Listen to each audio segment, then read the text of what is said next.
जो सरकार अपने दिन बताने लगे, समझ लो ये 400 दिन बाद सरकार रुकने वाली नहीं है। ये तस्वीरें देखी आपने, अखिलेश यादव का भाषण सुना, ये कटआउट देखा, ये तेलंगाना की तस्वीरें हैं। वहाँ कांग्रेस की सरकार नहीं है, वहाँ तेलंगाना में जो चंद्रशेखर हैं उनकी वो मुख्यमंत्री वाईएसआर, तेलंगाना में टीएसआर की सरकार है। और सोचिए वहाँ अखिलेश यादव, अरविंद केजरीवाल, भगवंत मान और कई और दलों के जो नेता हैं वो पहुँचे हैं। क्या है 2024, सोचिए 2 दिन बीजेपी राष्ट्रीय कार्यकारिणी की बैठक हुई और लगातार ये कहा जा रहा है कि आएगी तो बीजेपी ही, प्रधानमंत्री तो मोदी ही बनेंगे। क्या होगा 2024 में, इस विश्लेषण को समझिए। नमस्कार, मैं शंभू कुमार सिंह और आप देख रहे हैं नेशनल दस्तक। आप सोचिए, पहले मैं बात करूंगा 2024 की। बीजेपी ने बड़ी बैठक की है। बीजेपी का कहना है कि हम मुसलमानों के यहाँ भी जाएंगे। वो दलित कार्ड भी खेलती है, वो पिछड़ों की भी बात करती है और वो सवर्णों की तो पार्टी ही है। इकोनॉमिक वीकर सेक्शन के बाद सबसे ज़्यादा ब्राह्मण समाज उसके साथ हैं। लेकिन 2024 में होगा क्या? सब कुछ कांग्रेस के हाथ में। सोचिए इस देश में कैसे मीडिया ने, जो मीडिया है, जो इस देश का टीवी अखबार है, वो सपा बसपा ओवैसी तक को बी टीम कहती है। मैं आज साबित कर दूंगा कि इस देश में बी टीम जो है वो सपा बसपा ओवैसी नहीं है, कांग्रेस है। अभी चंडीगढ़ में मेयर की वोटिंग होनी थी। सोचिए चंडीगढ़ में मेयर की वोटिंग होनी थी। कांग्रेस बीजेपी एकता की बात करती है, उसके 6 पार्षद चुनाव में भाग नहीं लेते हैं। एक पार्षद की कमी की वजह से आम आदमी पार्टी चुनाव हार जाती है। इसका मतलब है कि कांग्रेस चंडीगढ़ में आम आदमी पार्टी को हरा रही थी, बीजेपी को नहीं। पंजाब में कांग्रेस जो है वो उसको आम आदमी पार्टी को हराना है, बीजेपी को नहीं, इसलिए वो आम आदमी पार्टी के साथ गठबंधन नहीं करेगी। दिल्ली में कांग्रेस को बीजेपी को जिताना है, आम आदमी पार्टी को हराना है। कांग्रेस को पश्चिम बंगाल में ममता बनर्जी को हराना है, बीजेपी को नहीं हराना है। वैसी तेलंगाना में कांग्रेस को चंद्रशेखर राव को हराना है। उसी कांग्रेस को आंध्र प्रदेश में जगन मोहन रेड्डी को हराना है। उसी कांग्रेस को बिहार में आरजेडी और जेडीयू को हराना है। उसी कांग्रेस को यूपी में मायावती और अखिलेश को हराना है। क्या इन राज्यों में कांग्रेस का काम बीजेपी को हराना नहीं है? क्या आप इससे एग्री नहीं करते हैं? बस जहां जहां बीजेपी कांग्रेस सत्ता में है वही वो भी। भैया आप राजस्थान में हरा लीजिए, भैया आप छत्तीसगढ़ में हरा लीजिए, कोई नहीं मना कर रहा है। भैया आप उड़ीसा में हरा लीजिए, नहीं उड़ीसा में नवीन पटनायक को हराएंगे। तो सोचिए इन दलों को, नवीन पटनायक को, कांग्रेस किससे लड़ रही है? कांग्रेस कहीं भी बीजेपी से नहीं लड़ रही है, वो इन तमाम पार्टियों से लड़ रही। ममता बनर्जी से लड़ रही है, वो नवीन पटनायक से लड़ना चाहते हैं, वो चंद्रशेखर राव से लड़ना चाहते हैं वाईएसआर से, वो जगन मोहन रेड्डी से लड़ना चाहते हैं। बिहार में अगर आरजेडी उनको कहे कि आप चुनाव मत लड़िए, आपकी संख्या कम है, तो वो विरोध में कैंडिडेट उतार देंगे। यूपी में सपा बसपा हरा सकती है बीजेपी को, लेकिन कहें कि हम अपना कैंडिडेट उतार देंगे। तो पूरे देश में कांग्रेस चुनाव लड़ेगी, चाहे उसका जनाधार हो या ना हो। लेकिन बाकी दलों को गुजरात में नहीं लड़ना है, छत्तीसगढ़ में नहीं लड़ना है, राजस्थान में नहीं लड़ना है, नहीं तो वो बी टीम हो जाएगी। हिमाचल में नहीं लड़ना है तो बी टीम हो जाएगी। मैं फिर कह रहा हूं कर्नाटक में जेडीएस को हराना है। मैं फिर कह रहा हूं कांग्रेस को अपनी स्ट्रैटेजी बदलनी पड़ेगी। और सबसे बड़ी बी टीम वो है, मैंने साबित कर दिया आपको कैसे। दिल्ली में, अरे भाई आपको जब बीजेपी को हटाने की जिम्मेदारी बाकी दलों की है, रीजनल फोर्सेस की, तो आपका क्या है? मैं फिर कह रहा हूं ये चित्त भी मेरी, पट भी मेरी। बीजेपी से ज़्यादा खतरनाक कांग्रेस के जातिवादी, मनुवादी, ब्राह्मणवादी नेता हैं। बीजेपी तो वो सांप है जो सांप दिखती है, इसलिए मान्यवर कांसीराम साहब इनको नागनाथ और सांपनाथ कहते थे। आप बताइए, साधारण फॉर्मूला दे रहा हूं, उसमें कोई राजनीतिक साइंस की जरूरत नहीं है। बिहार में कांग्रेस कैंडिडेट न दे और जेडीयू और आरजेडी का समर्थन करे, क्या वहां बीजेपी नहीं हारेगी? सत्यपाल मलिक जो गवर्नर हैं बीजेपी कोटा से, उन्होंने कहा है कि बीजेपी को आप तभी हरा सकते हैं जब मुकाबला आमने सामने का हो। यूपी में सपा बसपा गठबंधन कर ले और कांग्रेस अपना कैंडिडेट नहीं दे, क्योंकि उसका ऐसा तो है नहीं कि सब आपके पिताजी की रैयत चल रही है, सब जगह आप ही रहेंगे, बाकी लोग राजनीति नहीं करेंगे। आप सिर्फ ओवैसी को मत दोषी ठहराइए। क्या मुसलमानों का रिप्रेजेंटेशन जरूरी नहीं है? अगर बिहार में सब गठबंधन करके लड़ें, लेकिन कांग्रेस की क्या भूमिका? लेकिन देखिए, कांग्रेस राजस्थान में गठबंधन नहीं करती है, जहां वो मजबूत है। छत्तीसगढ़ में गठबंधन नहीं करती है जहां वो मजबूत है। सोचिए, वो डीएमके से गठबंधन करेगी तमिलनाडु में जहां वो कमजोर है, वो आरजेडी से सीट मांगेगी बिहार में जहां वो कमजोर है, वो सपा बसपा से सीट मांगेगी बराबर की जहां वो कमजोर है, लेकिन वो उड़ीसा में नवीन पटनायक को नहीं छोड़ेगी, क्योंकि उनको बीजेपी, मतलब बीजेपी का डर बाकी दलों के लिए है, कांग्रेस के लिए नहीं है। मैं फिर कह रहा हूं, बीजेपी का पूरा अस्तित्व कांग्रेस की वजह से है। कांग्रेस ही इसको सत्ता में लाती है। कांग्रेस के सारे सवर्ण नेता बीजेपी में भाग जाते हैं। बिहार में भी यह स्थिति है कि जेडीयू और आरजेडी के सवर्ण नेता कांग्रेस बीजेपी में जाने के तैयार हैं। तो मैं फिर कह रहा हूं कि इस देश में बीजेपी को हराने का एकमात्र सिंपल फॉर्मूला है, कर्नाटक में जेडीएस को साथ गठबंधन करे कांग्रेस, वहां कांग्रेस भी मजबूत है, जेडीएस भी मजबूत है, तभी बीजेपी हारेगी। तेलंगाना में ये मैदान छोड़ दें और वाईएसआर को खुली कहें कि बीजेपी को वो हरा लेंगे। आंध्र प्रदेश में जगन मोहन रेड्डी को छोड़ना पड़ेगा, कांग्रेस को टांग नहीं हराना पड़ेगा, तब बीजेपी हारेगी, ऐसे भी हारती है। तमिलनाडु में चलिए डीएमके के खिलाफ डीएमके को छोड़ना पड़ेगा, बदले में इनको राजस्थान और छत्तीसगढ़ में लोग खुला खेल देते कि भैया हराओ, आप हिमाचल में हराइए।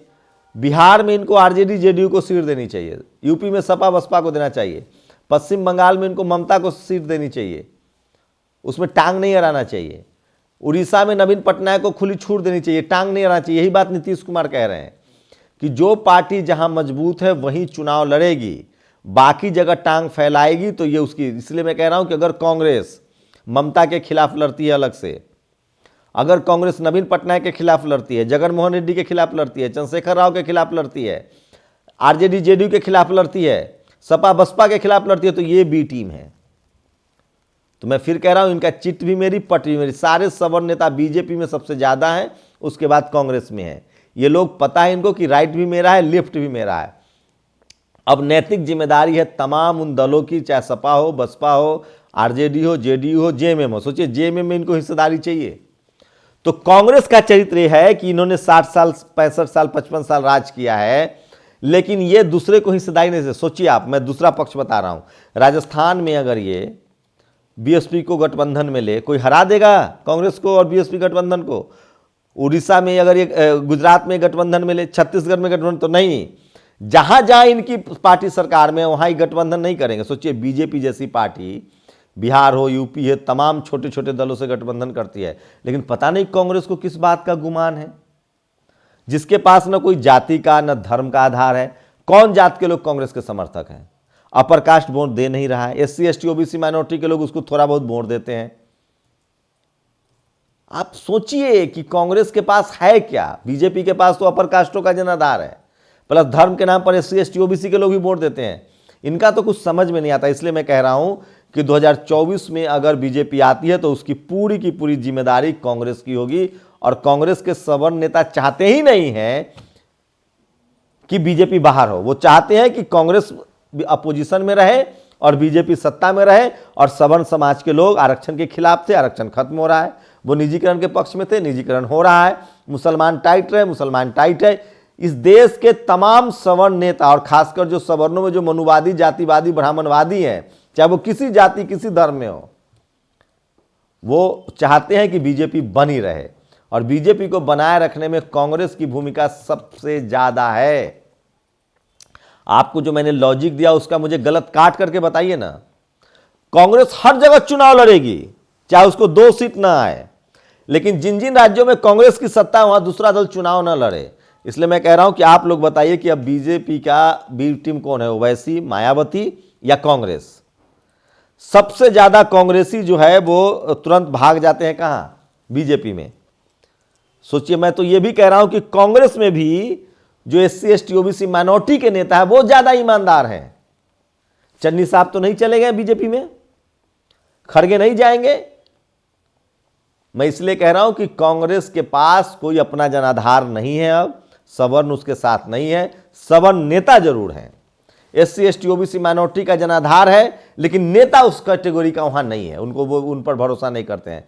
वो सवर्णों का एक अड्डा है कांग्रेस। और अब सवर्ण समाज के लोग बीजेपी को वोट देते हैं, खुलेआम वोट देते हैं।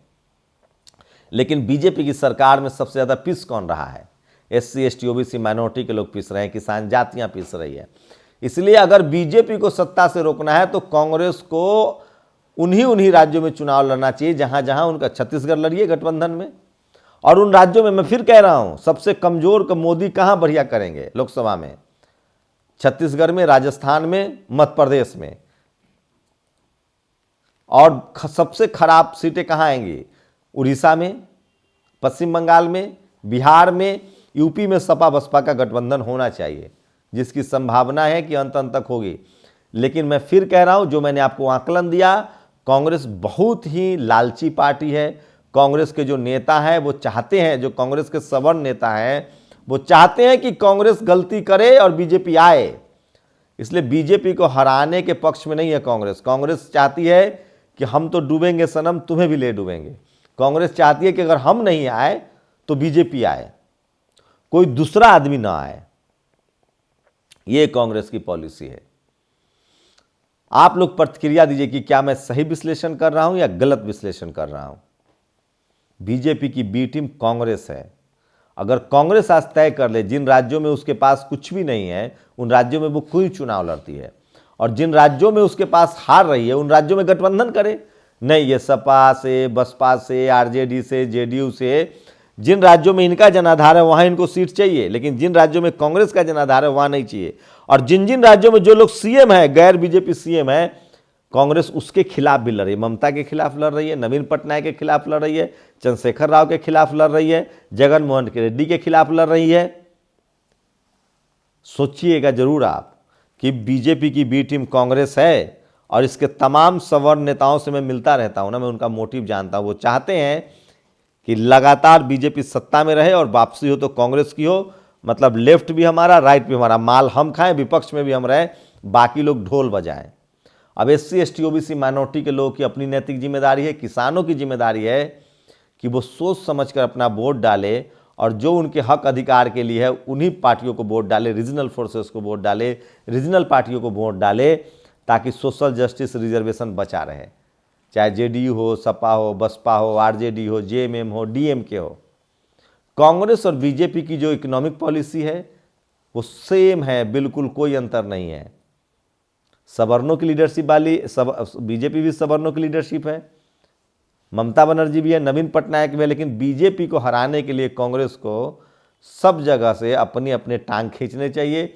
और जिन राज्यों में बीजेपी, कांग्रेस के पास एक जनाधार तो बताओ, एससी एसटी ओबीसी किसका वोट है उसके पास। मैं इसलिए कह रहा हूं कि बीजेपी अगर जीत रही है तो उसकी वजह कांग्रेस है। अगर कांग्रेस तमाम रीजनल फोर्सेस से गठबंधन करे और जो जहां मजबूत है, नवीन पटनायक को खुला हैंड दे, ममता को खुला हैंड दे, चंद्रशेखर राव को खुला हैंड दे, आपको बता दें कि जगनमोहन रेड्डी को खुला हैंड दे, तेजस्वी यादव नीतीश जी को खुला हैंड दे, सपा बसपा को खुला हैंड दे, और जिन राज्यों में इनकी सरकारें हैं, राजस्थान, छत्तीसगढ़, मध्य प्रदेश में अब ये गठबंधन करके लड़े, नहीं तो सभी जगह से बीजेपी जीतेगी और आप हाथ मलते रह जाएंगे। दरअसल आप बताइए कि क्या कांग्रेस ही बीजेपी की, जैसे लोग कहते हैं ना आरएसएस की मां कांग्रेस है, उसी तरह से बीजेपी की बी टीम कांग्रेस है। अगर राहुल गांधी नहीं चेते और उनके अपने जो चाकरी हैं, सवर्ण चाकरी है, उससे नहीं निकले, तो कांग्रेस का तो जो होगा से होगा, बहुजन समाज की बर्बादी तय है। इसलिए अपना वोट हिसाब से इस्तेमाल कीजिए। शुक्रिया। नेशनल दस्तक की आपसे गुजारिश है कि अगर इसको बचाना चाहते हैं तो नेशनल दस्तक को सब्सक्राइब करने के लिए रेड कलर के सब्सक्राइब बटन को दबाएं, फिर बेल आइकन की घंटी दबाएं। नेशनल दस्तक को बचाने के लिए बहुत जरूरी है कि हर खबर को शेयर करें, लाइक करें, कमेंट जरूर करें।